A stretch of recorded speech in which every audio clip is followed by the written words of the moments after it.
ভরতপুর থানার হামিদপুর বাগেশ্বরী মন্দিরের পাশে একটি জঙ্গলে বাঘের আতঙ্ক ছড়ায়।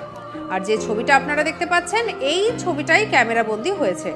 স্থানীয় এক যুবক এদিন সকালবেলায় আম কুড়োতে এসে দেখতে পান হুবহু চিতাবাঘের মতো দেখতে অন্য ধরনের একটি প্রাণী দাঁড়িয়ে রয়েছে। আর তারপরেই তার মধ্যে আতঙ্কের সৃষ্টি হয় এবং সে পুরো বিষয়টা জানায় স্থানীয়দের। দেখতেই পাচ্ছেন ছবিটা। আর এই প্রাণীটিকে দেখেই একেবারে আতঙ্কের সৃষ্টি হয় এবং আশেপাশের মানুষজনের মধ্যেও হুড়োহুড়ি পড়ে যায়।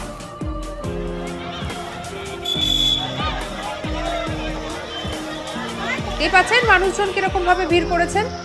ঘটনাটি জানাজানি হতেই এলাকার দূর দূরান্ত থেকে মানুষজন দলে দলে ভিড় করতে থাকেন। এছাড়াও নাকি লাঠি নিয়ে ওই প্রাণীটিকে মারার জন্য নাকি অনেকে একেবারে পুরো রেডি হয়ে থাকেন। আর এই পরিস্থিতিতে দাঁড়িয়ে ওই প্রাণীটি ভীষণই নাকি ভয় পেয়ে যায়।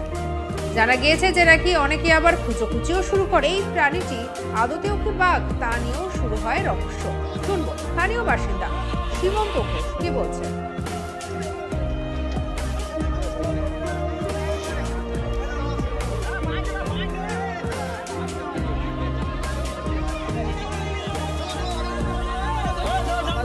এখান দিয়ে পুকুরে মাছ ধরাতে যাচ্ছিলাম এবং আম কুড়াতে যাচ্ছিলাম। যাওয়ার সময় দেখি সেই স্কুলের তারের পিছনে আমি আম কুড়াচ্ছিলাম, দেখা যাচ্ছে ওখানে যে একটা অন্য ধরনের জীব, যেমন চিতাবাঘের মতো লাগছে, সেটা দেখে আমি আতঙ্কিত হই এবং কুকুরে গাবায় দাঁড়িয়ে যাই। দাঁড়ানোর পরে দেখি যে কুকুরে ছুটে দাঁড়িয়ে নিয়ে যাচ্ছে, 4-5টা কুকুরে ছুটে দাঁড়িয়ে নিয়ে যাচ্ছে। তারপর দেখা যায় যে গাছের উপর উঠে যায়। তারপর আমি চিৎকার করি এবং কিছু লোকজন জড়ো হয়।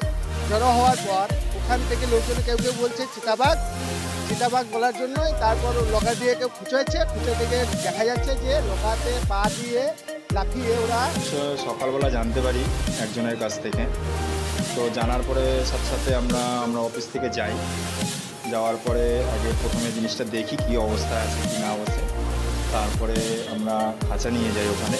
পরে খাঁচা নিয়ে গিয়ে এবং সবাই মানে সহযোগিতায়, গ্রামবাসীর সহযোগিতায় আমরা শেষ পর্যন্ত জিনিসটাকে ধরতে পেরেছি ভালোভাবে এবং ওটাকে আমরা অফিসে নিয়ে এসেছি।